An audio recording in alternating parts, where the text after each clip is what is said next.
اونٹ بہت تیز دوڑا آ رہا تھا۔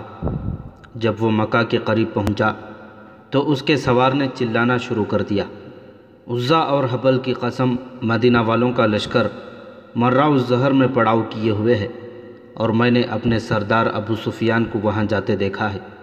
اہل قریش ہوشیار ہو جاؤ، محمد صلی اللہ علیہ وسلم کا لشکر آ رہا ہے۔ اس نے اونٹ کو روکا اور اسے بٹھا کر اترنے کے بجائے اس کی پیٹھ سے کود کر اترا۔ اس کی پکار جس نے سنی وہ دوڑا آیا۔ وہ گھبراہٹ کے عالم میں یہی کہے جا رہا تھا کہ مدینہ کا لشکر مرہ الظہر تک آ پہنچا ہے، اور ابو سفیان کو اس لشکر کے پڑاؤ کی طرف جاتے دیکھا ہے۔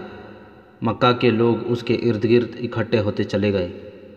ابو حسنہ، ایک معمر آدمی نے اسے کہا، تیرا دماغ صحیح نہیں یا تو جھوٹ بول رہا ہے؟ میری بات کو جھوٹ سمجھو گے تو اپنے انجام کو بہت جلدی پہنچ جاؤ گے۔ شتر سوار ابو حسنہ نے کہا، کسی سے پوچھو ہمارا سردار ادھر کیوں گیا ہے۔ اس نے پھر چلانا شروع کر دیا، اے قبیلہ قریش، مسلمان اچھی نیت سے نہیں آئے۔ ابو حسنہ کا واویلا مکے کی گلیوں سے ہوتا ہوا ابو سفیان کی بیوی ہند کے کانوں تک پہنچا۔ وہ آگ بگولا ہو کے باہر آئی اور اس ہجوم کو چیرنے لگی جس نے ابو حسنہ کو گھیر رکھا تھا۔ اس نے ابو حسنہ کا گریبان پکڑ کر کہا، میری تلوار محمد صلی اللہ علیہ وسلم کے خون کی پیاسی ہے، تو میری تلوار سے اپنی گردن کٹوانے کیوں آ گیا ہے؟ کیا تو نہیں جانتا کہ جس پر تو جھوٹا الزام تھوپ رہا ہے وہ میرا شوہر اور قبیلے کا سردار ہے؟ اپنی تلوار گھر سے لے آ خاتون، ابو حسنہ نے کہا، لیکن تیرا شوہر آ جائے تو اس سے پوچھنا وہ کہاں سے آیا ہے، اور تو کہتا ہے محمد لشکر لے کر آیا ہے۔ ہند نے پوچھا، خدا کی قسم، ابو حسنہ نے کہا، میں وہ کہتا ہوں جو میں نے دیکھا ہے۔ اگر تو سچ کہتا ہے تو مسلمانوں کو موت ادھر لے آئی ہے، ہند نے کہا۔ ابو سفیان واپس آ رہا تھا۔ اہل مکہ ایک میدان میں جمع ہو چکے تھے۔ رسول اکرم صلی اللہ علیہ وسلم کی پیش قدمی اب راز نہیں رہ گئی تھی، لیکن اب کوئی فرق نہیں پڑتا تھا۔ اہل قریش اب کسی کو مدد کے لیے نہیں بلا سکتے تھے۔ ابو سفیان آ رہا تھا، لوگوں پر خاموشی طاری ہو گئی۔ ابو سفیان کی بیوی ہند لوگوں کو دائیں بائیں دھکیلتی آگے چلی گئی۔ اس کے چہرے پر قہر اور غضب تھا، اور اس کی آنکھوں سے جیسے شعلے نکل رہے تھے۔ ابو سفیان نے لوگوں کے سامنے آ کر گھوڑا روکا۔ اس نے اپنی بیوی کی طرف توجہ دی۔ اہل قریش، ابو سفیان نے بلند آواز سے کہا، پہلے میری بات ٹھنڈے دل سے سن لینا، پھر کوئی اور بات کہنا۔ میں تمہارا سردار ہوں، مجھے تمہارا وقار عزیز ہے۔ محمد اتنا زیادہ لشکر لے کر آیا ہے جس کے مقابلے میں تم قتل ہونے کے سوا کچھ نہیں کر سکو گے۔ اپنی عورتوں کو بچاؤ، اپنے بچوں کو بچاؤ۔ قبول کر لو اس حقیقت کو جو تمہارے سر پر آ گئی ہے۔ تمہارے لیے بھاگ جانے کا بھی کوئی راستہ نہیں رہا۔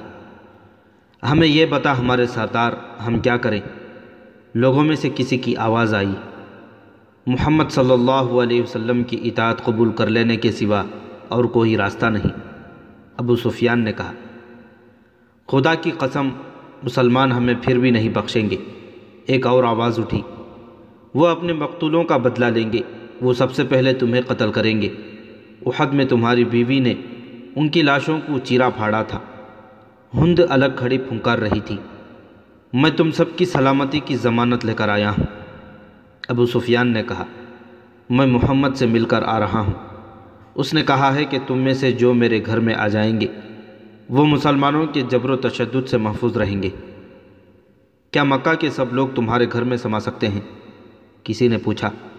نہیں، ابو سفیان نے کہا، محمد صلی اللہ علیہ وسلم نے کہا ہے کہ جو لوگ اپنے گھروں سے باہر نہیں نکلیں گے اور ان کے دروازے بند رہیں گے ان پر بھی مسلمان ہاتھ نہیں اٹھائیں گے، اور جو لوگ خانہ خدا کے اندر چلے جائیں گے ان کو بھی مسلمان اپنا دوست سمجھیں گے۔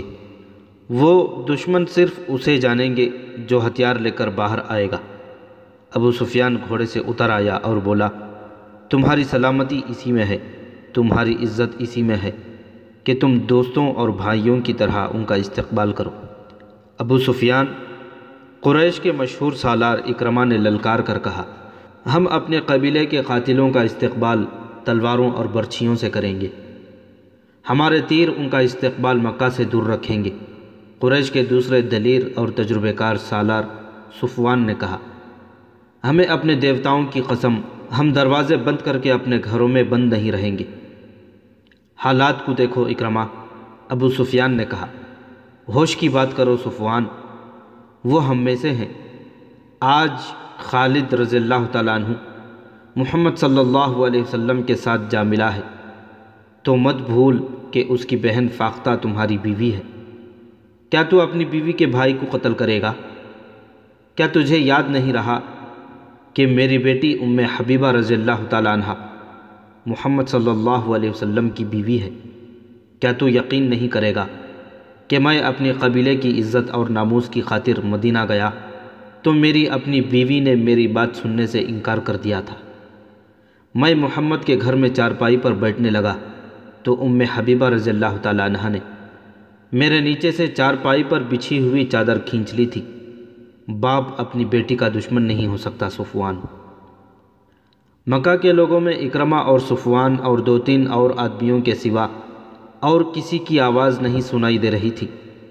مورخوں نے لکھا ہے کہ قبیلہ قریش کی خاموشی ظاہر کرتی تھی کہ ان لوگوں نے ابو سفیان کا مشورہ قبول کر لیا ہے۔ ابو سفیان کے چہرے پر اطمینان کا تاثر آ گیا، مگر اس کی بیوی ہند جو الگ کھڑی پھنکار رہی تھی تیزی سے ابو سفیان کی طرف بڑھی اور اس کی مونچھیں جو خاصی بڑی تھیں اپنے دونوں ہاتھوں میں پکڑ لی۔ میں سب سے پہلے تجھے قتل کروں گی، ہند نے ابو سفیان کی مونچھیں زور زور سے کھینچتے ہوئے کہا۔ بزدل بوڑھے، تو نے قبیلے کی عزت خاک میں ملا دی ہے۔ اس نے ابو سفیان کی مونچھیں چھوڑ کر اس کے منہ پر بڑی زور سے تھپڑ مارا اور لوگوں سے مخاطب ہو کر بولی، تم لوگ اس بوڑھے کو قتل کیوں نہیں کر دیتے جو تمہیں مسلمانوں کے ہاتھوں ذلیل و خوار کرنے کی بات کر رہا ہے؟ مورخ مغازی اور ابن سعد لکھتے ہیں کہ ہند نے اپنے خاوند کے ساتھ اتنا توہین آمیز سلوک کیا تو لوگوں پر سناٹا طاری ہو گیا، ابو سفیان جیسے بت بن گیا ہو۔ اکرمہ اور صفوان ان کے درمیان آ گئے۔ ہم لڑیں گے ہند، صفوان نے کہا، اسے جانے دو، اس پر محمد کا جادو چل گیا ہے۔ ابو سفیان خاموش رہا۔ شام تک اہل قریش 2 حصوں میں بٹ چکے تھے۔ زیادہ تر لوگ لڑنے کے حق میں نہیں تھے، باقی سب اکرمہ، صفوان اور ہند کا ساتھ دے رہے تھے۔ شام کے بعد صفوان اپنے گھر گیا۔ اس کی بیوی جس کا نام فاختہ تھا خالد بن ولید رضی اللہ تعالیٰ عنہ کی بہن تھی، وہ بھی ابو سفیان کی باتیں سن چکی تھی۔ کیا میں نے ٹھیک سنا ہے کہ تم اپنے قبیلے کے سردار کی نافرمانی کر رہے ہو؟ فاختہ نے صفوان سے پوچھا۔ اگر فرمان برداری کرتا ہوں تو پورے قبیلے کا وقار تباہ ہوتا ہے، صفوان نے کہا۔ قبیلے کا سردار بزدل ہو جائے تو قبیلے والوں کو بزدل نہیں ہونا چاہیے۔ سردار اپنے قبیلے کے دشمن کو دوست بنا لے تو وہ قبیلے کا دوست نہیں ہو سکتا۔ کیا تم مسلمانوں کا مقابلہ کرو گے؟ فاختہ نے پوچھا۔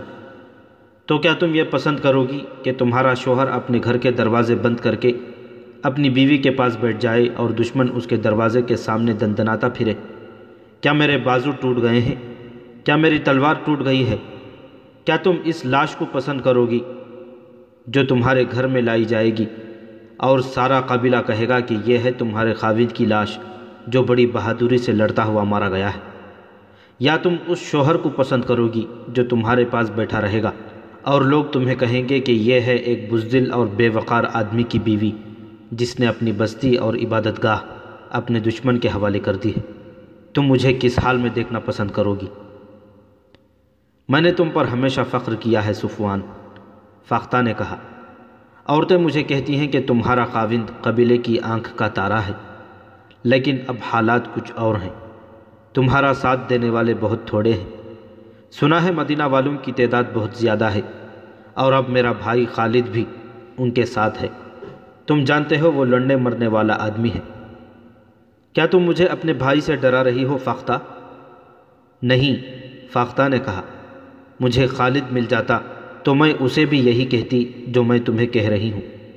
وہ میرا بھائی ہے، وہ تمہارے ہاتھ سے مارا جا سکتا ہے۔ تم اس کے ہاتھ سے مارے جا سکتے ہو۔ تم ایک دوسرے کے مقابلے میں نہ آؤ، میں اس کی بہن اور تمہاری بیوی ہوں، لاش تمہاری ہوئی یا خالد کی، میرا غم ایک جیسا ہوگا۔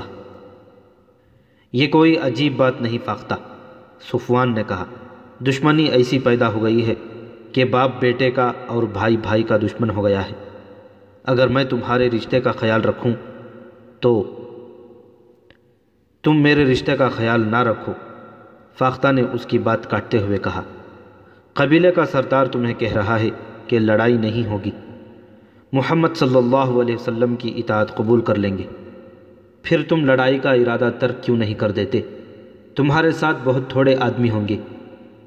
میں اطاعت قبول کرنے والوں میں سے نہیں، صفوان نے کہا۔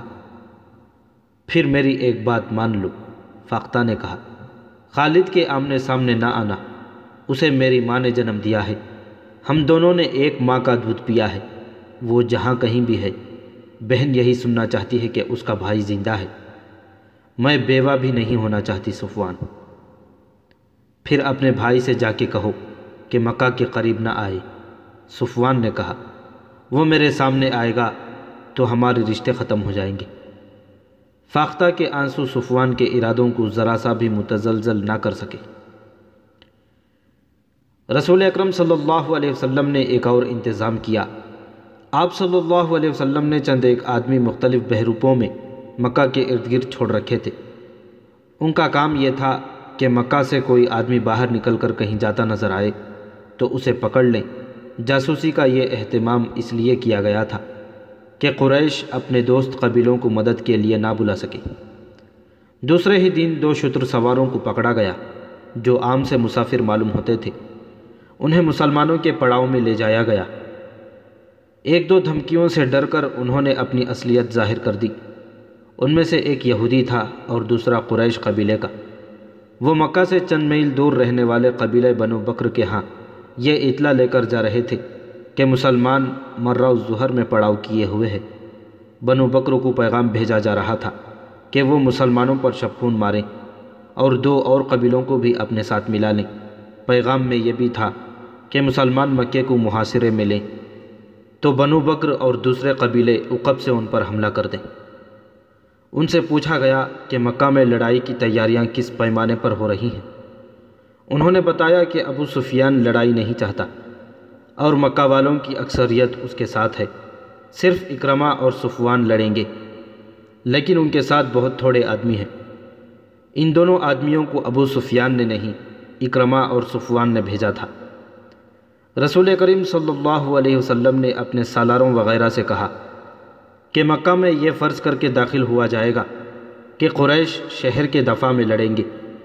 آپ صلی اللہ علیہ وسلم نے اپنی فوج کو 4 حصوں میں تقسیم کیا۔ اس زمانے میں مکہ کی طرف 4 راستے جاتے تھے جو مکہ کے ارد گرد کھڑی پہاڑیوں میں سے گزرتے تھے۔ فوج کے ہر حصے کو ایک ایک راستہ دے دیا گیا، انہیں اپنے اپنے راستے سے مکہ شہر کی طرف پیش قدمی کرنی تھی۔ فوج کے ان حصوں میں ایک کی نفری سب سے زیادہ رکھی گئی، اس کی کمان ابو عبیدہ رضی اللہ تعالیٰ عنہ کو دی گئی۔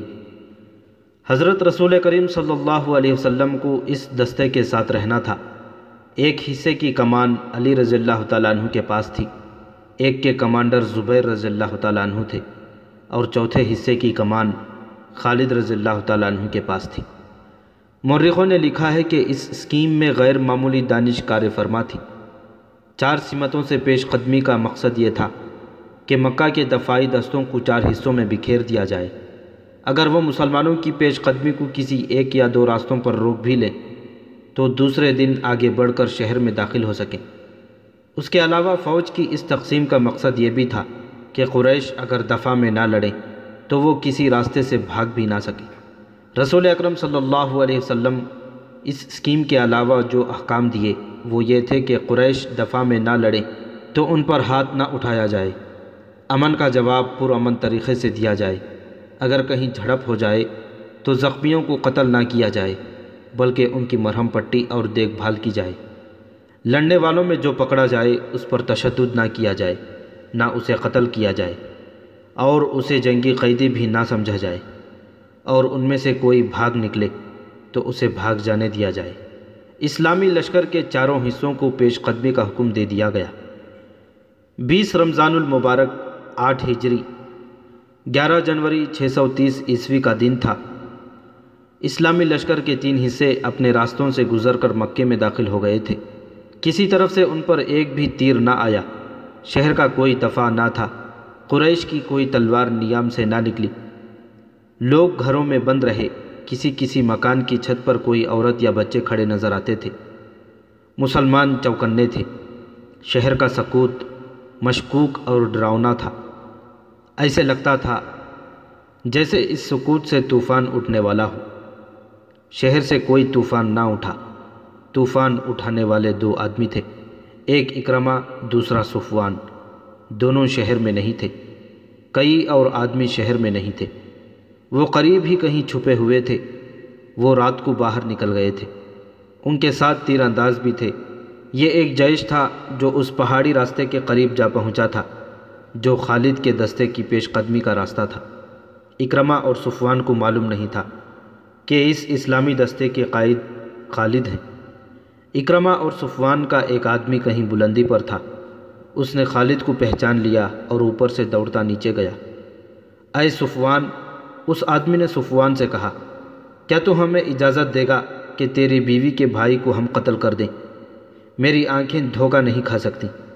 میں نے خالد کو دیکھا ہے۔ اپنے قبیلے کی عزت اور غیرت سے بڑھ کر مجھے کوئی اور عزیز نہیں۔ صفوان نے کہا، اگر خالد میری بہن کا خاوند ہوتا تو آج میں اپنی بہن کو بیوہ کر دیتا۔ مت دیکھو کون کس کا بھائی، کس کا باپ اور کس کا خاوند ہے۔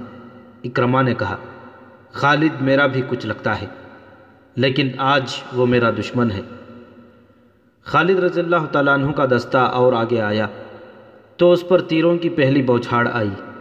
خالد رضی اللہ تعالیٰ عنہ نے اپنے دستے کو روک لیا۔ اے اہل قریش، خالد نے بڑی بلند آواز سے کہا، ہمیں راستہ دے دو گے تو محفوظ رہو گے۔ ہمارے رسول صلی اللہ علیہ وسلم کا حکم ہے کہ اس پر ہاتھ نہ اٹھانا جو تم پر ہاتھ نہیں اٹھاتا۔ کیا تمہیں اپنی جانیں عزیز نہیں؟ میں تمہیں صرف ایک موقع دوں گا۔ تیروں کی ایک اور بوچھاڑ آئی۔ ہم تیرے رسول کے حکم کے پابند نہیں خالد، اکرمہ نے للکار کر کہا، ہمت کر اور آگے آ، ہم ہیں تمہارے پرانے دوست صفوان اور اکرمہ۔ تو مکہ میں زندہ داخل نہیں ہو سکے گا۔ خالد نے تیروں کی دوسری بوچھاڑ سے معلوم کر لیا تھا کہ دشمن کہاں ہے۔ خالد نے اپنے دستے کو روک کر پیچھے ہٹا لیا اور اپنے کچھ آدمیوں کو پہاڑیوں کے اوپر سے آگے بڑھنے اور تیر اندازوں پر حملہ کرنے کے لیے بھیج دیا۔ اکرمہ اور صفوان خالد کے ان آدمیوں کو نہ دیکھ سکے۔ تھوڑی سی دیر میں یہ آدمی دشمن کے سر پر جا پہنچے۔ وادی سے خالد رضی اللہ تعالیٰ عنہ نے ہلہ بول دیا اور اس قدر تیز اور شدید تھا کہ قریش کے پاؤں اکھڑ گئے۔ خالد رضی اللہ تعالیٰ عنہ نے اوپر سے بھی حملہ کرایا تھا اور نیچے سے بھی۔ کہاں ہو اکرمہ؟ خالد للکار رہے تھے۔ کہاں ہو صفوان؟ وہ دونوں کہیں بھی نہیں تھے۔ وہ خالد رضی اللہ تعالیٰ عنہ کے حلے کی تاب نہ لا سکے اور خالد کو نظر آئے بغیر کہیں بھاگ گئے۔ ان کا جیش بھی لاپتہ ہو گیا۔ پیچھے قریش کی 12 لاشیں رہ گئیں۔ مختصر سی اس جھڑپ میں 2 مسلمان، جیش بن اشعر اور قوس بن جابر رضی اللہ تعالیٰ عنہ شہید ہوئے۔ اسلامی فوج کے 3 حصے مکہ میں داخل ہو چکے تھے۔ خالد رضی اللہ تعالیٰ عنہ کا دستہ ابھی نہیں پہنچا تھا۔ سب حیران تھے کہ اہل مکہ نے مزاحمت نہیں کی، پھر خالد کے نہ آنے کی وجہ کیا ہو سکتی ہے؟ ایک قاصد کو دوڑایا گیا۔ وہ خبر لایا کہ خالد 2 مسلمانوں کی لاشیں لے کر آ رہا ہے اور اس کے دستے نے قریش کے 12 آدمی مار ڈالے ہیں۔ رسول کریم صلی اللہ علیہ وسلم نے سنا تو آپ بہت برہم ہوئے۔ آپ اچھی طرح جانتے تھے کہ خالد جنگ و جدل کا دل دادا ہے۔ اس نے بغیر اشتعال کی لڑائی مول لی ہے۔ خالد رضی اللہ تعالیٰ عنہ کے مکہ میں آنے کی اطلاع ملی تو رسول اللہ صلی اللہ علیہ وسلم نے انہیں بلا کر پوچھا کہ اس حکم کے باوجود کہ لڑائی سے گریز کریں، انہوں نے قریش کے 12 آدمیوں کو کیوں مار ڈالا؟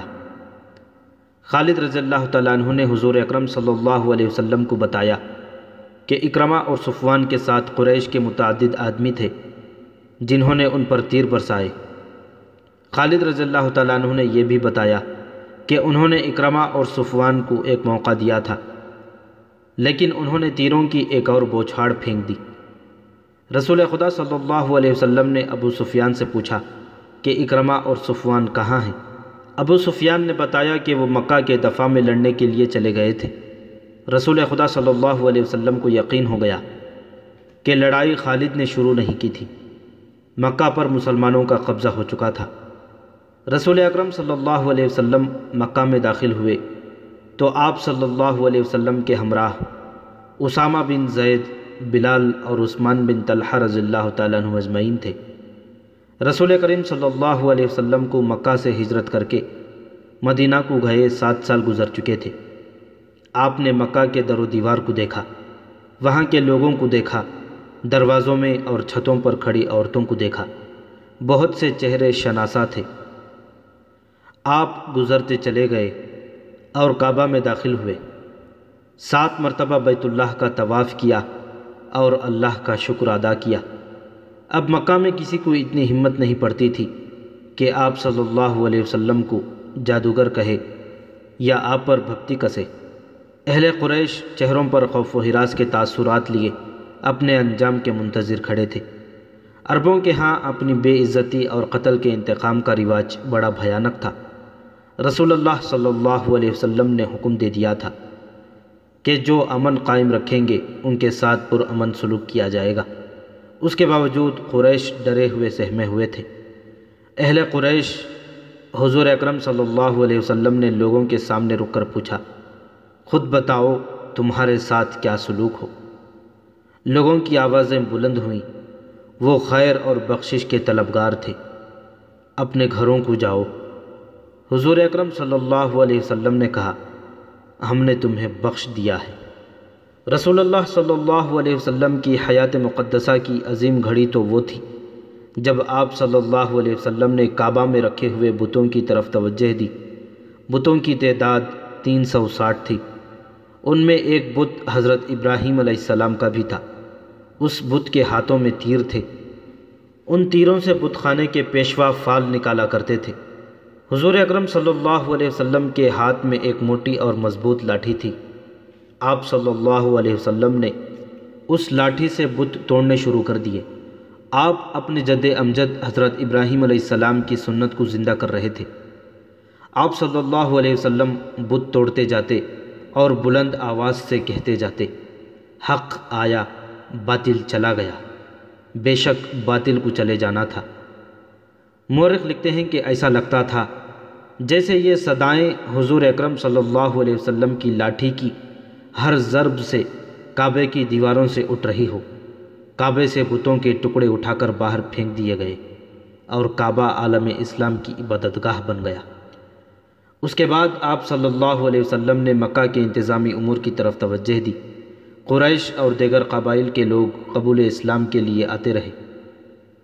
بت صرف کعبہ میں ہی نہیں تھے، مکے کے گرد و نواح کی بستیوں میں مندر تھے، وہاں بھی بت رکھے تھے۔ سب سے اہم بت عزا کا تھا جو چند میل دور نخلا کے مندر میں رکھا گیا تھا۔ رسول اکرم صلی اللہ علیہ وسلم نے عزا کا بت توڑنے کا کام خالد رضی اللہ تعالیٰ عنہ کے سپرد کیا۔ خالد رضی اللہ تعالیٰ عنہ نے اپنے ساتھ 30 سوار لیے اور اس مہم پر روانہ ہو گئے۔ دوسرے مندروں کے بت توڑنے کے لیے مختلف جیش روانہ کیے گئے تھے۔ عزا کا بت اکیلا نہیں تھا، چونکہ یہ دیوی تھی اس لیے اس کے ساتھ چھوٹی دیویوں کے بت بھی تھے۔ خالد وہاں پہنچے تو مندر کا پروہت ان کے سامنے آ گیا۔ اس نے التجا کی کہ ان کے بت نہ توڑے جائیں، مجھے عزا کا بت دکھاؤ۔ خالد رضی اللہ تعالیٰ عنہ نے نیام سے تلوار نکال کر پروہت سے پوچھا۔ پروہت موت کے خوف سے مندر کے ایک بغلی دروازے میں داخل ہو گیا۔ خالد اس کے پیچھے گئے، ایک کمرے سے گزر کر اگلے کمرے میں گئے تو وہاں ایک دیوی کا بڑا ہی خوبصورت بت چبوترے پر رکھا تھا۔ پروہت نے بت کی طرف اشارہ کیا اور بت کے آگے فرش پر لیٹ گیا۔ مندر کی داسیاں بھی آ گئیں۔ خالد نے تلوار سے اس حسین دیوی کا بت توڑ ڈالا اور اپنے سواروں سے کہا کہ بت کے ٹکڑے باہر پھینک دے۔ پروہت دھاڑے مار مار کر رو رہا تھا اور داسیاں بین کر رہی تھیں۔ خالد رضی اللہ تعالیٰ عنہ نے دیویوں کے بت بھی توڑ ڈالے اور گرج کر پروہت سے کہا، کیا اب بھی تم اسے دیوی مانتے ہو جو اپنے آپ کو ایک انسان سے نہیں بچا سکتی؟ پروہت دھاڑے مارتا رہا۔ خالد فاتحانہ انداز سے اپنے گھوڑے پر سوار ہوئے اور اپنے سواروں کو واپسی کا حکم دیا۔ جب خالد رضی اللہ تعالیٰ عنہ اپنے 30 سواروں کے ساتھ مندر سے دور چلے گئے تو پروہت نے جو دھاڑے مار رہا تھا بڑی زور سے قہقہا لگایا۔ پجارا نے جو بین کر رہی تھیں وہ بھی ہنسنے لگی۔ عزا کی توہین کوئی نہیں کر سکتا، پروہت نے کہا۔ خالد جو خود عزا کا پجاری ہوا کرتا تھا بہت خوش ہو کے گیا ہے کہ اس نے عزا کا بت توڑ ڈالا ہے۔ عزا زندہ ہے، زندہ رہے گی۔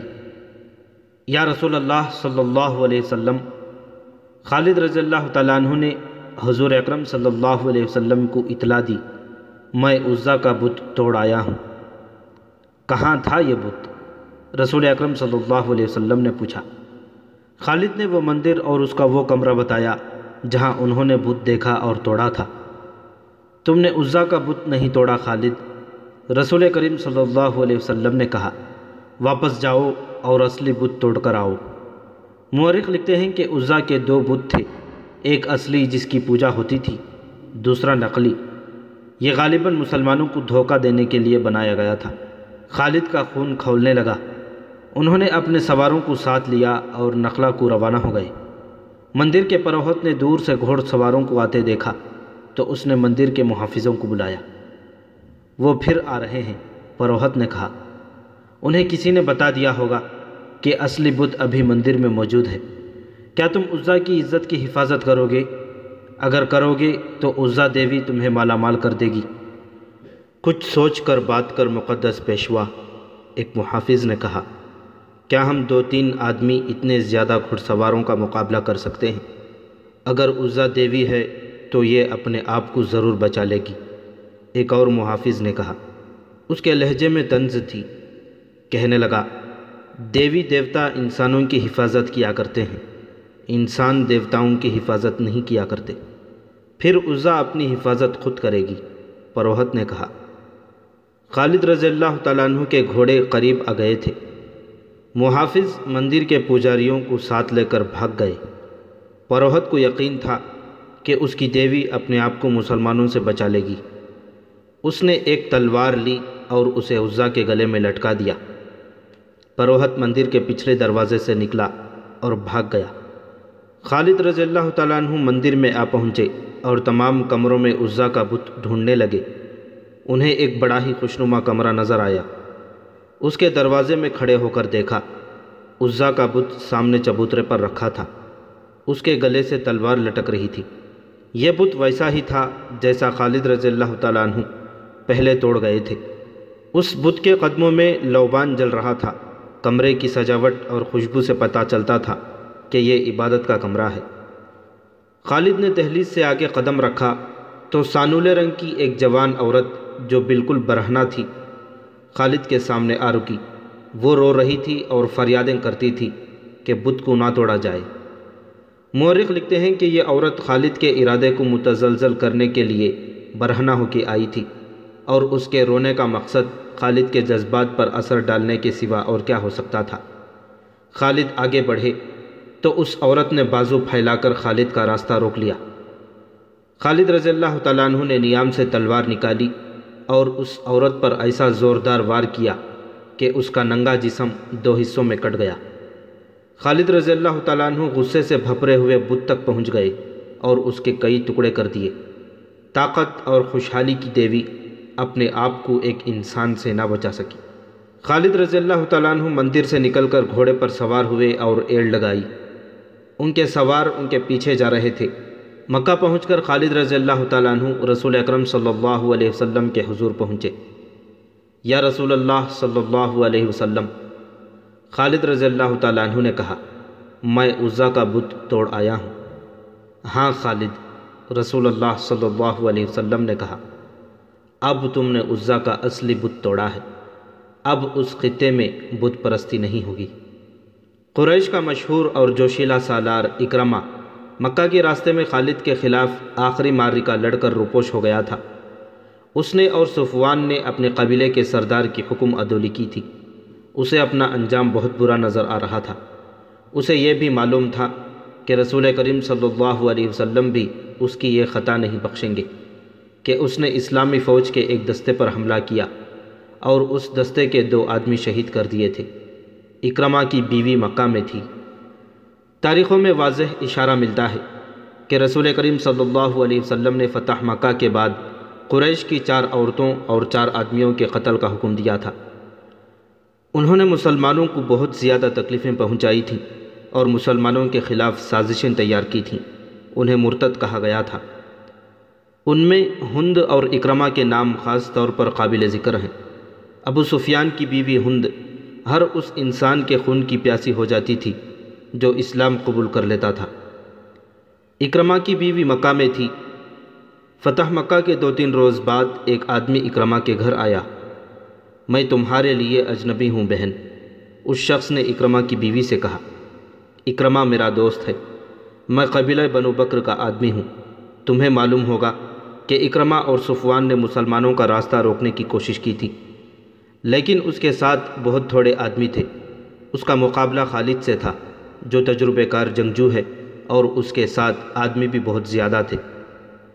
میں جانتی ہوں، اکرمہ کی بیوی نے کہا، میں پہلے سن چکی ہوں۔ میرے اجنبی بھائی، مجھے بتاؤ وہ کہاں ہے؟ وہ مجھے بتا گیا تھا کہ یمن جا رہا ہے، اجنبی نے کہا۔ وہ کہہ گیا ہے کہ تجھے وہاں بلا لے گا۔